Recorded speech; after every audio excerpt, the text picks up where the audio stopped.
بسم اللہ الرحمن الرحیم الحمدللہ والصلاة والسلام علی رسول اللہ وبعد۔ ناظرین السلام علیکم ورحمۃ اللہ وبرکاتہ۔ باب ما جاء فی قول اللہ تعالی ان رحمت اللہ قریب من المحسنین۔ اللہ تعالیٰ کے ارشاد کے بارے میں بلا شبہ اللہ کی رحمت نیکوکاروں سے قریب ہے۔ حدیث نمبر 7448۔ اسامہ بن زید روایت کرتے ہیں کہ نبی صلی اللہ علیہ وسلم کی ایک صاحبزادی کا لڑکا جانکنی کے عالم میں تھا۔ آپ کی اس صاحبزادی کا نام زینب تھا، تو انہوں نے نبی صلی اللہ علیہ وسلم کو بلا بھیجا۔ آپ نے انہیں کہلایا کہ اللہ ہی کا وہ ہے جو وہ لیتا ہے اور وہ بھی جسے وہ دیتا ہے، اور سب کے لیے ایک مدت مقرر ہے، اس لیے صبر کرو اور اسے ثواب کا کام سمجھو، اس سے اجر و ثواب کے امیدوار بنو۔ لیکن انہوں نے پھر دوبارہ بلا بھیجا اور قسم دلائی۔ چنانچہ نبی صلی اللہ علیہ وسلم اٹھے اور میں بھی آپ کے ساتھ چلا۔ معاذ بن جبل، ابی بن کعب اور عبادہ بن صامت بھی ساتھ تھے۔ جب ہم صاحبزادی کے گھر میں داخل ہوئے تو لوگوں نے بچہ رسول صلی اللہ علیہ وسلم کی گود میں دے دیا۔ اس وقت بچے کی سانس اکھڑ رہی تھی، ایسے معلوم ہوتا تھا جیسے پرانی مشق۔ نبی صلی اللہ علیہ وسلم یہ دیکھ کر رو دیے تو سعد بن عبادہ نے کہا، آپ روتے ہیں؟ رسول صلی اللہ علیہ وسلم نے فرمایا، اللہ اپنے بندوں پر رحم کرنے والوں پر ہی رحم کھاتا ہے، یعنی اللہ کے جو بندے دوسروں پر رحم کرتے ہیں اللہ ان پر رحم کرتا ہے۔ دوسری روایت میں ہے کہ یہ رحم اللہ نے اپنے بندوں کے دلوں میں ڈالا ہے۔ ایسے لوگوں کے لیے مصیبت زدہ لوگوں کو دیکھ کر دل میں رنج ہونا ایک فطری اور طبعی بات ہے۔ حدیث نمبر 7449۔ ابو ہریرہ روایت کرتے ہیں کہ نبی صلی اللہ علیہ وسلم نے فرمایا، جنت و دوزخ نے اپنے رب کے حضور میں جھگڑا کیا۔ جنت نے کہا، اے رب، کیا حال ہے کہ مجھ میں کمزور اور گرے پڑے لوگ ہی داخل ہوں گے، اور دوزخ نے کہا کہ مجھ میں تو داخلے کے لیے متکبروں کو خاص کر دیا گیا ہے۔ اس پر اللہ نے جنت سے کہا کہ تو میری رحمت ہے، اور جہنم سے کہا کہ تو میرا عذاب ہے۔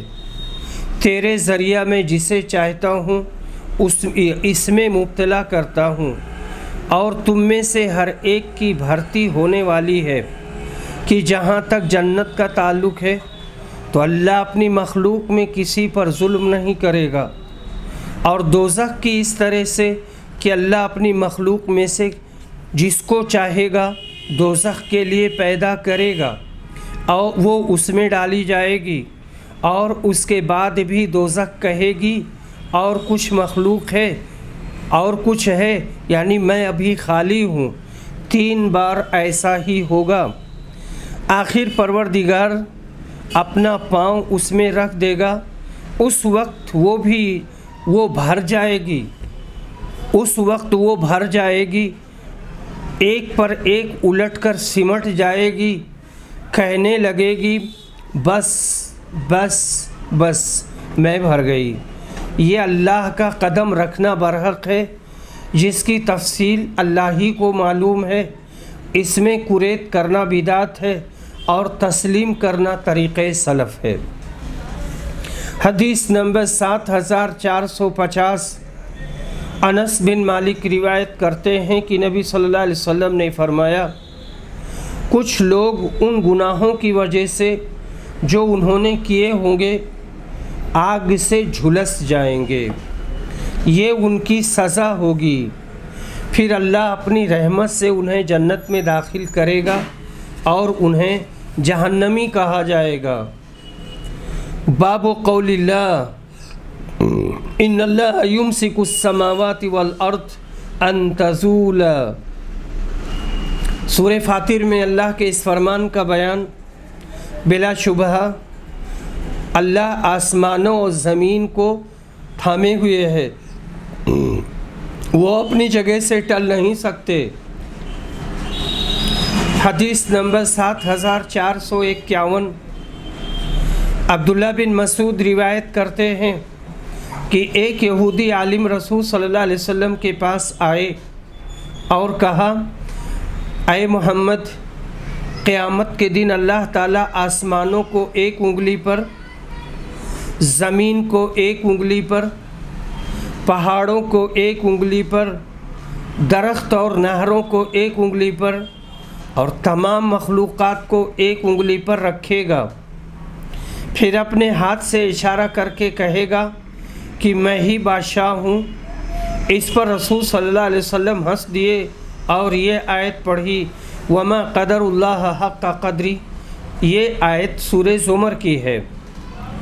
اللہ کے لیے انگلی کا اثبات ہوا، جس کی تعویل کرنا طریقۂ سلف صالحین کے خلاف ہے۔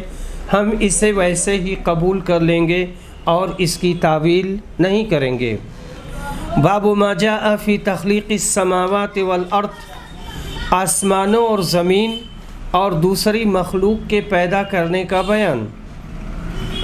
اور یہ پیدا کرنا اللہ تبارک و تعالی کا ایک فعل اور اس کا امر ہے۔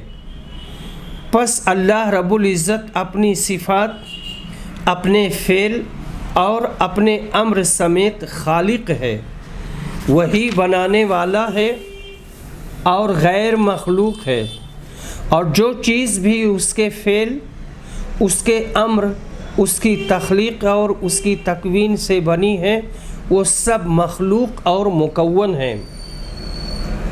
یہ باب لا کر امام بخاری نے اہل سنت کا مذہب ثابت کیا کہ اللہ کی صفات خواہ ذاتیہ ہوں جیسے علم، قدرت، خواہ افعال یا افعالیہ ہوں جیسے خلق، ترزیق، کلام، نزول، استوا وغیرہ، یہ سب مخلوق ہیں، اور معتزلہ و جہمیہ کا رد کیا۔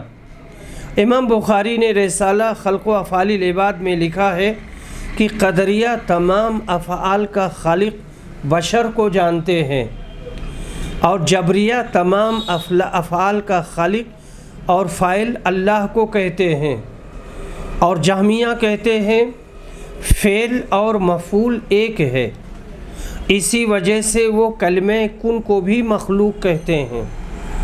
اور سلف اہل سنت کا یہ قول ہے کہ تخلیق اللہ کا فعل ہے اور مخلوق ہمارے افعال ہیں، نہ کہ اللہ تعالیٰ کے افعال، وہ اللہ کی صفات ہیں۔ اللہ کی ذات صفات کے سوا باقی سب چیزیں مخلوق ہیں۔ وحیدی حدیث نمبر 7452 ابن عباس روایت کرتے ہیں کہ ایک رات میں نے ام المومنین میمونہ کے گھر گزاری۔ اس رات نبی صلی اللہ علیہ وسلم انہی کے پاس تھے۔ میرا مقصد رات میں رسول صلی اللہ علیہ وسلم کی نماز دیکھنا تھا۔ نبی صلی اللہ علیہ وسلم نے تھوڑی دیر تو اپنی اہلیہ کے ساتھ بات چیت کی، پھر سو گئے۔ جب رات کا آخری تہائی حصہ یا بعض حصہ باقی رہ گیا تو آپ اٹھ بیٹھے اور آسمان کی طرف دیکھ کر یہ آیت پڑھی، ان فی خلق السماوات والارض، بلا شبہ آسمانوں کی پیدائش میں عقل رکھنے والوں کے لیے نشانیاں ہیں۔ پھر اٹھ کر آپ نے وضو کیا اور مسواک کی، پھر 11 رکعتیں پڑھیں، پھر بلال نے نماز کے لیے اذان دی اور آپ نے 2 رکعت نماز پڑھی، پھر باہر آ گئے اور لوگوں کو صبح کی نماز پڑھائی۔ آیت ان فی خلق السماوات والارض، سورہ آل عمران، آیت نمبر 190۔ اس میں اللہ تعالیٰ نے آسمان و زمین کی پیدائش اور اس میں غور کرنے کا ذکر فرمایا ہے۔ اللہ تعالیٰ کی صفات فعلیہ میں اختلاف ہے۔ امام ابو حنیفہ نے ان کو قدیم کہا ہے، اور اشعری اور محققین اہل حدیث کہتے ہیں کہ صفات فعلیہ جیسے کلام، نزول، استواء، تکوین وغیرہ سب حادث ہیں، اور ان کے حدوث سے پروردگار کا حدوث لازم نہیں آتا۔ اور یہ قاعدہ فلاسفہ کا باندھا ہوا ہے کہ حوادث کا محل بھی حادث ہوتا ہے۔ یہ محض لغو اور غلط ہے، یہ باطل ہے۔ اللہ تعالیٰ ہر روز بے شمار کلام کرتا ہے۔ فرمایا کل یوم ہوا فی شأن، سورہ رحمان آیت نمبر 29۔ پھر کیا اللہ حادث ہے؟ ہرگز نہیں، وہ قدیم ہے۔ اب جن لوگوں نے صفات فعلیہ کو بھی قدیم کہا ہے، ان کا مطلب یہ ہے کہ اصل صفت قدیم ہے مگر اس کا تعلق حادث ہے۔ مثلا خلق کی صفت قدیم ہے لیکن زید سے اس کا تعلق حادث ہے۔ اسی طرح صفت استوا قدیم ہے مگر عرش سے اس کا تعلق حادث ہے۔ ام المومنین حضرت میمونہ ام الفضل حضرت عباس کی بیوی کی بہن ہیں جو بیوہ ہو گئی تھیں۔ بعد میں خود حضرت عباس کی درخواست پر ان کا حرم نبوی میں داخلہ ہوا۔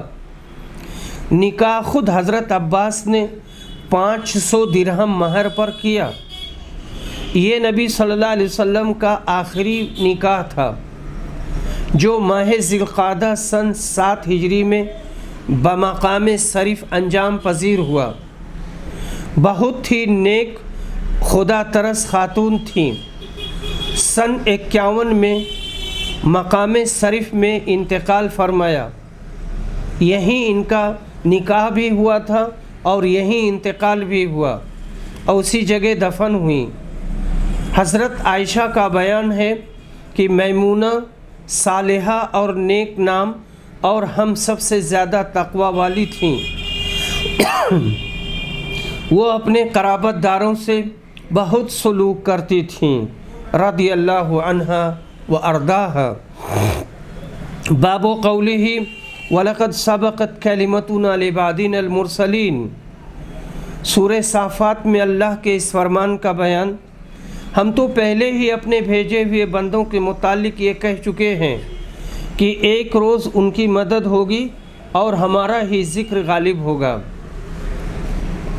یہ باب لا کر امام بخاری نے اس طرف اشارہ کیا ہے کہ صفات افعال جیسے کلام وغیرہ قدیم نہیں ہیں، ورنہ ان میں سبقت اور تقدم اور تاخر کیوں کر ہو سکتا تھا۔ حدیث نمبر 7453، ابو ہریرہ روایت کرتے ہیں کہ رسول صلی اللہ علیہ وسلم نے فرمایا، جب اللہ مخلوق کو پیدا کر چکا تو عرش کے اوپر اپنے پاس یہ لکھا، میری رحمت میرے غصہ سے آگے بڑھ گئی ہے۔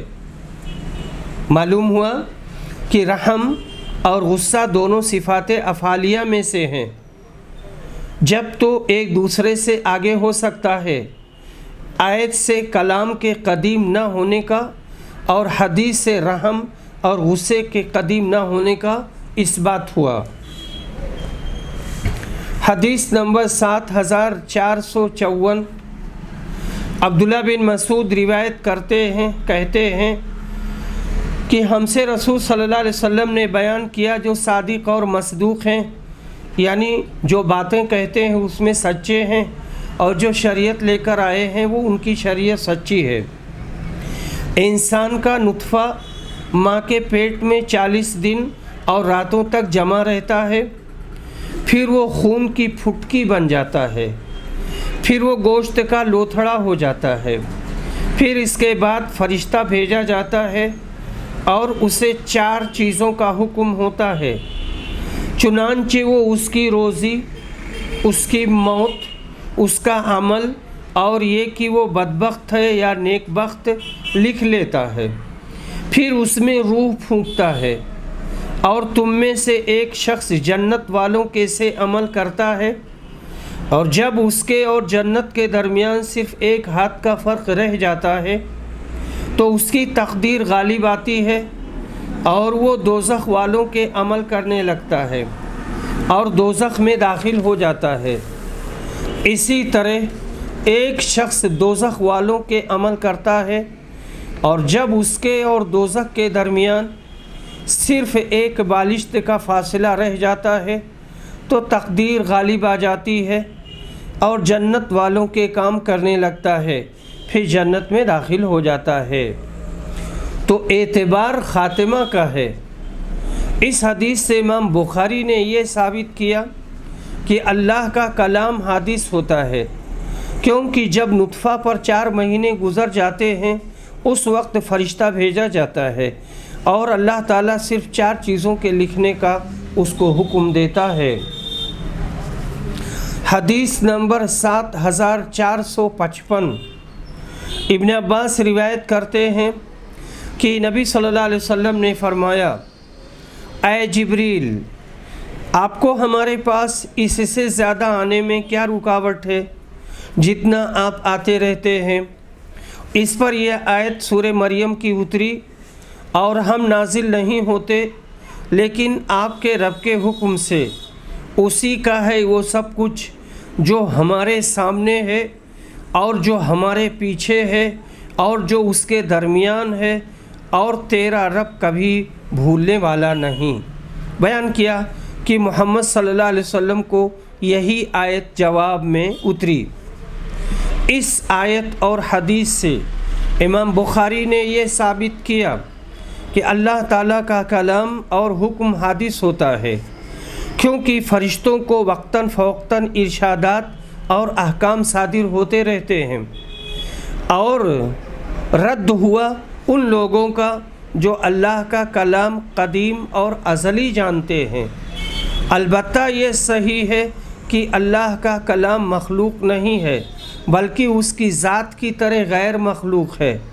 باقی اس کی آواز ہے، حروف ہیں، جس لغت میں منظور ہوتا ہے اللہ اس میں کلام کرتا ہے۔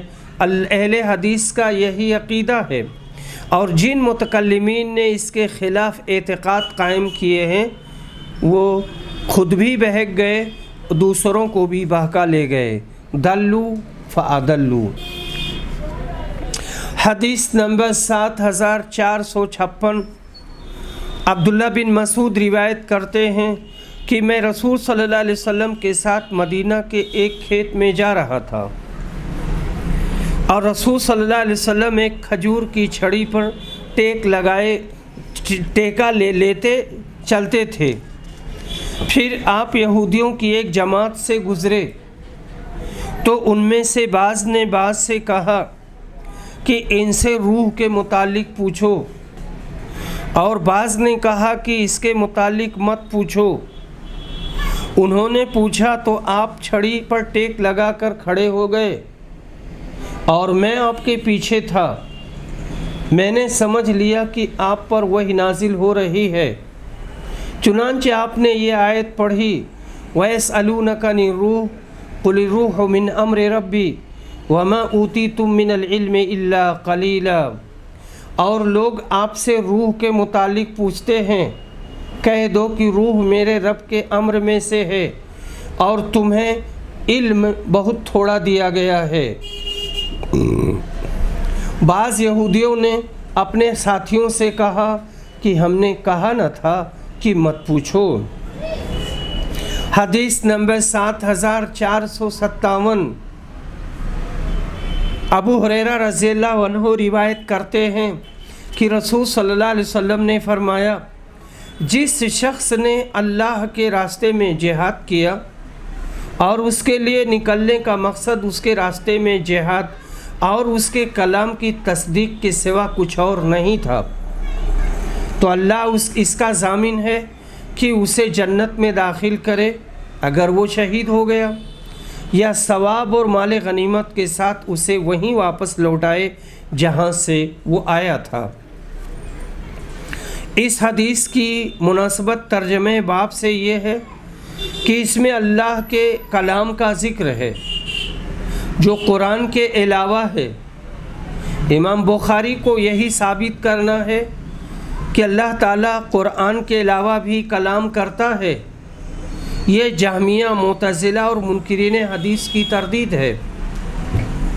حدیث نمبر 7458، ابو موسیٰ اشعری روایت کرتے ہیں کہ ایک شخص نبی صلی اللہ علیہ وسلم کے پاس آیا اور کہا، کوئی شخص حمیت کی وجہ سے لڑتا ہے، کوئی بہادری کی وجہ سے لڑتا ہے اور کوئی دکھاوے کے لیے لڑتا ہے، تو ان میں سے کون اللہ کے راستے میں ہے؟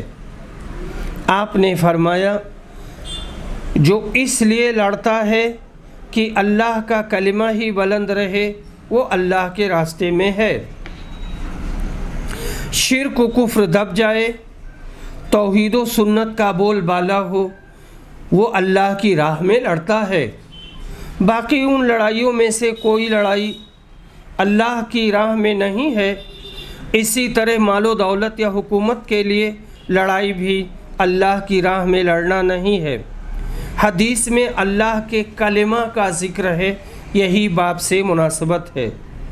باب قول اللہ تعالی انما قولنا لشیء اذا اردناه ان نقول له کن فیکون۔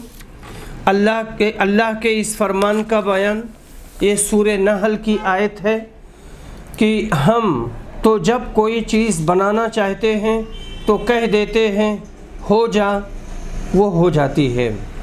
سورہ یاسین میں ہے انما امرہ اذا اراد شیئا ان یقول له کن فیکون۔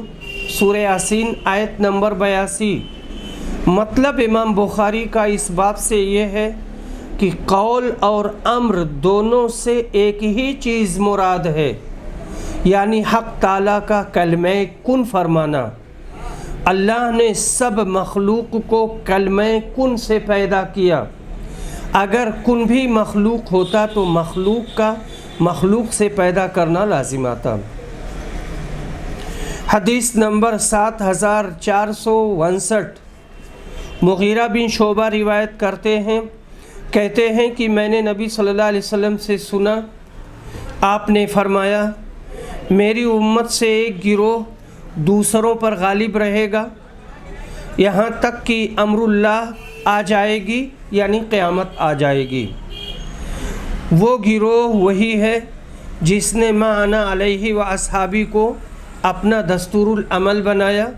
ما انا علیہ و اصحابی یعنی رسول صلی اللہ علیہ وسلم کی سنت کو، آپ کے طریقوں کو، جس سے سچے اہل حدیثوں کی جماعت مراد ہے کہ امت میں یہ لوگ فرقہ بندی سے محفوظ رہے اور صرف قال اللہ اور قال الرسول کو انہوں نے اپنا مذہب و مسلک قرار دیا اور توحید و سنت کو اپنا مشرب بنایا، جن کا قول ہے جن کا قول ہے یہاں پر یہ فارسی کا ایک شعر دیا ہوا ہے۔ ائمہ اربعہ اور کتنے ہی محققین فقہائے کرام بھی اسی میں داخل ہیں، جنہوں نے اندھی تقلید کو اپنا شعار بنایا۔ حدیث نمبر 7460، عمیر بن ہانی بیان کرتے ہیں، انہوں نے معاویہ سے سنا کہ میں نبی صلی اللہ علیہ وسلم سے سنا، یعنی معاویہ کہتے ہیں کہ میں نے نبی صلی اللہ علیہ وسلم سے سنا، آپ نے فرمایا، میری امت میں سے ایک گروہ ہمیشہ قرآن و حدیث پر قائم رہے گا، اسے جھٹلانے والے اور مخالفین کوئی نقصان نہیں پہنچا سکیں گے یہاں تک کہ امر اللہ آ جائے گی، یعنی قیامت، اور وہ اسی حال میں ہوں گے۔ اس پر مالک بن یخامر نے کہا کہ میں نے معاذ سے سنا، وہ کہتے تھے کہ یہ گروہ شام میں ہوگا۔ اس پر معاویہ نے کہا، یہ مالک کہتے ہیں کہ معاذ نے کہا تھا کہ یہ گروہ شام میں ہوگا۔ حدیث نمبر 7461، ابن عباس کہتے ہیں کہ نبی صلی اللہ علیہ وسلم مسلمہ کے پاس رکے اور اپنے حامیوں کے ساتھ مدینہ، وہ یعنی مسلمہ اپنے حامیوں کے ساتھ مدینہ میں آیا تھا اور اس سے کہا، اگر تو مجھ سے یہ لکڑی کا ٹکڑا بھی مانگے تو میں یہ بھی تجھے نہیں دے سکتا، اور تمہارے بارے میں اللہ نے جو حکم دے رکھا ہے تو تو اس سے آگے نہیں بڑھ سکتا، اور اگر تو نے اسلام سے پیٹھ پھیری تو اللہ تجھے ہلاک کر دے گا۔ مسیلمہ کذاب نے یمامہ میں نبوت کا دعویٰ کیا تھا اور بہت سے لوگ اس کے پیرو ہو گئے تھے۔ وہ لوگوں کو شوبدہ دکھا کر گمراہ کرتا تھا۔ وہ مدینہ آیا اور نبی صلی اللہ علیہ وسلم سے یہ درخواست کی کہ اگر آپ اپنے بعد مجھ کو خلیفہ کر جائیں تو میں اپنے ساتھیوں کے سمیت آپ پر ایمان لے آتا ہوں۔ اس وقت آپ نے یہ حدیث فرمائی کہ خلافت تو بڑی چیز ہے، میں ایک چھڑی کا ٹکڑا بھی تجھ کو نہیں دوں گا۔ آخر مسیلمہ اپنے ساتھیوں کو لے کر چلا گیا اور یمامہ کے ملک میں اس کی جماعت بہت بڑھ گئی۔ حضرت صدیق اکبر نے اپنے عہد خلافت میں اس پر لشکر کشی کی، جس میں آخر مسلمان غالب آئے اور وحشی نے اسے قتل کیا۔ اس کے سب ساتھی تتر بتر ہو گئے۔ حدیث میں امر اللہ کا لفظ آیا ہے، یہی باب سے مطابقت ہے۔ حدیث نمبر 7462۔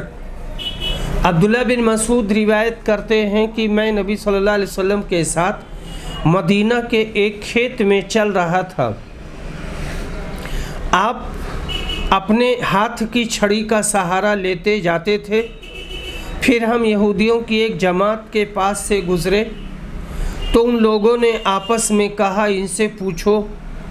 کچھ یہودیوں نے مشورہ دیا کہ نہ پوچھو، کہیں کوئی ایسی بات نہ کہیں جس کا ان کی زبان سے سننا تم پسند نہ کرو، لیکن بعض نے اصرار کیا کہ نہیں، ہم پوچھیں گے۔ چنانچہ ان میں سے ایک نے اٹھ کر کہا، اے ابو القاسم، روح کیا چیز ہے؟ نبی صلی اللہ علیہ وسلم اس پر خاموش ہو گئے۔ میں نے سمجھ لیا کہ آپ پر وحی نازل ہو رہی ہے۔ پھر آپ نے یہ آیت پڑھی، اور لوگ آپ سے روح کے بارے میں پوچھتے ہیں، کہہ دو روح میرے رب کے امر میں سے ہے اور تمہیں اس کا علم بہت تھوڑا دیا گیا ہے۔ سورہ بنی اسرائیل۔ آمش نے کہا کہ ہماری قرأت میں اسی طرح ہے۔ مشہور قرأت میں وما اوتیتم ہے۔ روح کے بارے میں اللہ تعالیٰ نے جو فرمایا وہ حقیقت ہے کہ اس قدر قد و کاوش کے باوجود آج تک دنیا کو روح کا حقیقی علم نہ ہو سکا۔ یہودی اس معقول جواب کو سن کر بالکل خاموش ہو گئے، کیونکہ آگے قیل و قال کا دروازہ ہی بند کر دیا گیا۔ آیت قل الروح من امر ربی، سورہ بنی اسرائیل آیت نمبر 85 میں روح کی حقیقت کو واضح کر دیا گیا کہ وہ ایک امر رب ہے۔ امر رب ہے، جب تک وہ جاندار میں ہے اس کی قدر و قیمت ہے، اور جب وہ اس سے اللہ کے حکم سے جدا ہو جائے تو وہ جاندار بے قدر و قیمت ہو کر رہ جاتا ہے۔ روح کے بارے میں فلاسفہ اور موجودہ سائنسدانوں نے جو کچھ کہا ہے وہ سب تخمینی باتیں ہیں، اندازے کی باتیں ہیں۔ چونکہ یہ سلسلہ ذکر روح حدیث میں امر رب کا ذکر ہے، چونکہ یہ سلسلہ ذکر روح حدیث میں بلکہ ایسے پڑھیں گے، چونکہ یہ سلسلہ ذکر روح حدیث میں امر رب کا ذکر ہے، اسی لیے اس حدیث کو یہاں لایا گیا اور یہاں بیان کیا گیا۔ باب قول اللہ قل لو كان البحر مدادا لكلمات ربي لنفد البحر قبل ان تنفد كلمات ربي ولو جئنا بمثله مددا۔ سورہ کہف میں اللہ کے اس فرمان کا بیان، کہو کہ اگر سمندر میرے رب کے کلمات کو لکھنے کی روشنائی بن جائیں تو سمندر ختم ہو جائیں گے، اس سے پہلے کہ میرے رب کے کلمات ختم ہوں، گو اتنا ہی ہم اور بڑھا دیں۔ اور سورہ لقمان میں فرمایا وَلَوْ أَنَّ مَا فِي الْأَرْضِ مِنْ شَجَرَةٍ أَقْلَامٌ وَالْبَحْرُ يَمُدُّهُ مِنْ بَعْدِهِ سَبْعَةُ أَبْحُرٍ مَا نَفِدَتْ كَلِمَاتُ اللَّهِ۔ اور اگر زمین کے سارے درخت قلم بن جائیں اور 7 سمندر روشنائی کے ہو جائیں تو بھی میرے رب کے کلمات ختم نہیں ہوں گے۔ اور اسی طرح سے اللہ نے فرمایا ان ربکم اللہ الذی خلق السماوات والارض فی 6 ایام ثم استوى علی العرش یغشی اللیل النہار یطلبہ حثیثا والشمس والقمر والنجوم مسخرات بأمرہ الا لہ الخلق والامر تبارک اللہ رب العالمین۔ بلا شبہ تمہارا رب ہی وہ ہے جس نے آسمانوں کو اور زمین کو 6 دنوں میں پیدا کیا، پھر وہ عرش پر بیٹھا۔ وہ رات کو دن سے ڈھانپتا ہے جو ایک دوسرے کی طلب میں دوڑتے ہیں، اور سورج، چاند اور ستارے اس کے حکم کے تابع ہیں۔ آگاہ ہو جاؤ، خلق اور امر اسی کے لیے ہے۔ اللہ بابرکت ہے جو دونوں جہان کا پالنے والا ہے۔ ان آیتوں کو لا کر امام بخاری نے یہ ثابت کیا کہ امر خلق میں داخل نہیں، جب تو فرمایا الا لہ الخلق والامر، اور دوسری آیات اور حدیث میں کلمات سے وہی اوامر اور ارشادات مراد ہیں۔ عرش پر اللہ کا استوا ایک حقیقت ہے جس کی کوریت میں جانا بدعت اور کیفیت معلوم کرنے کی کوشش کرنا جہالت، اور اسے ہو بہو تسلیم کر لینا طریقہ سلف صالحین ہے۔ قرآن مجید کی 7 آیات میں اللہ کے عرش پر مستوی ہونے کا ذکر ہے۔ وہ عرش سے ساری کائنات پر حکومت کر رہا ہے۔ حدیث نمبر 7463، ابو ہریرہ روایت کرتے ہیں کہ رسول صلی اللہ علیہ وسلم نے فرمایا جس نے اللہ کے راستے میں جہاد کیا اور اپنے گھر سے صرف اس غرض سے نکلا کہ خالص اللہ کے راستے میں جہاد کرے اور اللہ کے کلمہ توحید کی تصدیق کرے، تو اللہ تعالیٰ اس کی ضمانت لیتا ہے کہ اسے جنت میں داخل کرے گا یا پھر ثواب اور غنیمت کے ساتھ اس کے گھر واپس کرے گا اور گھر لوٹائے گا۔ کلمہ سے کلمہ طیبہ مراد ہے، جس کی تصدیق کرنا ایمان کی اولین بنیاد ہے، جس کی دل سے تصدیق کرنا، زبان سے اس کا اقرار کرنا اور عمل سے اس کا ثبوت دینا ضروری ہے۔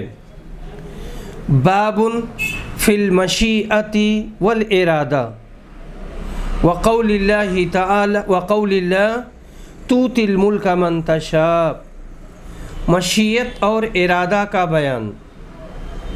سورہ آل عمران میں اللہ نے فرمایا وہ اللہ جسے چاہتا ہے ملک دیتا ہے، اور اللہ نے سورہ تکویر میں فرمایا تم کچھ نہیں چاہ سکتے جب تک اللہ نہ چاہے، اور سورہ کہف میں فرمایا اور تم کسی چیز کے متعلق یہ نہ کہو کہ میں کل یہ کام کرنے والا ہوں مگر یہ کہ اللہ چاہے، اور سورہ قصص میں فرمایا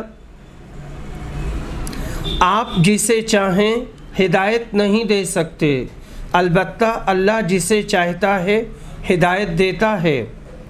سعید بن مسیب نے اپنے والد سے کہا کہ ابو طالب کے بارے میں یہ آیت مذکورہ نازل ہوئی، اور سورہ بقرہ میں فرمایا اللہ تمہارے ساتھ آسانی چاہتا ہے اور تمہارے ساتھ تنگی نہیں کرنا چاہتا۔ اس باب کے لانے سے امام بخاری کی غرض یہ ہے کہ مشیہ اور ارادہ دونوں ثابت کریں، کیونکہ دونوں ایک ہی ہیں، جبکہ آیت قرآنی فعال لما یرید سورہ بروج آیت نمبر 16 اور یفعل اللہ ما یشاء سورہ ابراہیم آیت نمبر 27 سے ثابت ہوتا ہے۔ مذکورہ آیات سے مشیت الہی اور ارادہ دونوں کو ایک ہی ثابت کیا گیا ہے۔ حدیث نمبر 7464، انس بن مالک روایت کرتے ہیں کہ رسول صلی اللہ علیہ وسلم نے فرمایا جب تم دعا کرو تو عزم کے ساتھ کرو اور کوئی دعا میں یہ نہ کہے اگر تو چاہے تو فلاں چیز مجھے عطا کر، کیونکہ اللہ سے کوئی زبردستی کرنے والا نہیں۔ دعا پورے وثوق اور بھروسے کے ساتھ ہونی ضروری ہے، اس عقیدہ کے ساتھ کہ اللہ تعالیٰ ضرور وہ دعا قبول کرے گا۔ جلدی یا تاخیر ممکن ہے مگر دعا ضرور رنگ لا کر رہے گی، جیسا کہ روزمرہ کے مجربات ہیں۔ حدیث نمبر 7465 علی بن ابی طالب روایت کرتے ہیں کہ رسول صلی اللہ علیہ وسلم ان کے اور فاطمہ کے گھر رات میں تشریف لائے اور ان سے کہا کیا تم لوگ نماز تہجد نہیں پڑھتے؟ علی نے کہا میں نے عرض کیا اللہ کے رسول، ہماری جانیں اللہ کے ہاتھ میں ہیں، جب وہ ہمیں اٹھانا چاہے گا اٹھا دے گا۔ جب میں نے یہ بات کہی تو نبی صلی اللہ علیہ وسلم واپس چلے گئے اور مجھے کوئی جواب نہیں دیا۔ البتہ میں نے آپ کو واپس جاتے وقت یہ کہتے سنا، آپ اپنی ران پر ہاتھ مار کر یہ فرما رہے تھے انسان بڑا ہی بحث کرنے والا ہے، انسان بڑا جھگڑالو ہے۔ یہ سورہ کہف کی آیت وَكَانَ الْإِنسَانُ أَكْثَرَ شَيْءٍ جَدَلًا سورہ کہف آیت نمبر 54 کی ہے۔ ترجمہ اسی کا یہ ترجمہ ہے۔ حضرت علی کا جواب حقیقت کے لحاظ سے صحیح تھا، مگر ادب کا تقاضا یہ تھا کہ اس نماز کی توفیق کے لیے اللہ سے دعا کرتے اور نبی صلی اللہ علیہ وسلم سے دعا کراتے تو بہتر ہوتا، اور رسول صلی اللہ علیہ وسلم بھی خوش خوش لوٹتے، مگر کان الانسان عجولا باب اور جملہ احادیث سے امام بخاری کا مقصد جبریہ، قدریہ، معتزلہ جیسے گمراہ فرقوں کی تردید کرنا ہے جو مشیہ اور ارادہ میں فرق کرتے ہیں۔ حدیث نمبر 7466 ابو ہریرہ روایت کرتے ہیں کہ رسول صلی اللہ علیہ وسلم نے فرمایا مومن کی مثال کھیت کے نرم پودے کی سی ہے کہ جدھر کی ہوا چلتی ہے تو اس کے پتے ادھر ہی جھک جاتے ہیں، اور جب ہوا رک جاتی ہے تو پتے بھی برابر ہو جاتے ہیں۔ اسی طرح مومن آزمائشوں میں پچایا جاتا ہے، اس کی آزمائش کی جاتی ہے، لیکن کافر کی مثال صنوبر کے درخت کے مانند ہے، وہ ایک حالت پر کھڑا رہتا ہے یہاں تک کہ اللہ جب چاہتا ہے اسے اکھاڑ کے پھینک دیتا ہے۔ مومن کی مثال کچھ نرم کھیتی سی ہے جس کے پتے ہوا کے رخ پر مڑ جاتے ہیں، اسی طرح مومن ہر حکم الہی کے سامنے سرنگوں ہو جاتا ہے، اور کافر کے مثال صنوبر کے درخت جیسی ہے جو احکام الہی کے سامنے مڑنا جھکنا جانتا ہی نہیں، ایک دم سیدھے کھڑا رہتا ہے، یہاں تک کہ عذاب الہی موت وغیرہ کی شکل میں آ کر اسے ایک دم موڑ دیتا ہے اور اکھاڑ کے پھینک دیتا ہے۔ حدیث نمبر 7467 عبداللہ بن عمر روایت کرتے ہیں کہ میں نے رسول صلی اللہ علیہ وسلم سے سنا، آپ منبر پر کھڑے فرما رہے تھے تمہارا زمانہ گزشتہ امتوں کے مقابلہ میں ایسا ہے جیسے عصر سے سورج ڈوبنے تک کا وقت ہوتا ہے۔ تورات والوں کو تورات دی گئی اور انہوں نے اس پر عمل کیا، یہاں تک کہ دن آدھا ہو گیا، پھر وہ عاجز ہو گئے تو انہیں اس کے بدلے میں ایک ایک قیرات دیا گیا۔ پھر اہل انجیل کو انجیل دی گئی تو انہوں نے اس پر عصر کی نماز کے وقت تک عمل کیا، اور پھر وہ عمل سے عاجز آ گئے تو انہیں بھی ایک ایک قیرات دیا گیا۔ پھر تمہیں قرآن دیا گیا اور تم نے اس پر سورج ڈوبنے تک عمل کیا اور تمہیں اس کے بدلے میں 2 قیرات دیا گیا۔ اہل تورات نے اس پر کہا کہ اے ہمارے رب، یہ لوگ مسلمان سب سے کم کام کرنے والے اور سب سے زیادہ اجر پانے والے ہیں۔ اللہ تعالیٰ نے اس پر فرمایا، کیا میں نے تمہیں اجر دینے میں کوئی ناانصافی کی ہے؟ وہ بولے نہیں۔ تو اللہ نے فرمایا، یہ تو میرا فضل ہے، میں جس پر چاہتا ہوں کرتا ہوں۔ اس روایت میں اتنا ہے کہ تورات والوں نے یہ کہا اور ان کا وقت مسلمانوں کے وقت سے زیادہ ہونے میں کچھ شبہ نہیں۔ جس روایت میں ہے کہ یہود اور نصارہ دونوں نے یہ کہا، اس سے حنفیہ نے دلیل لی ہے کہ عصر کی نماز کا وقت 2 مثل سایہ سے شروع ہوتا ہے، مگر یہ استدلال صحیح نہیں ہے اور اس روایت کے الفاظ پر تو اس استدلال کا کوئی محل ہی نہیں ہے۔ وآخر دعوانا الحمد للہ رب العالمین۔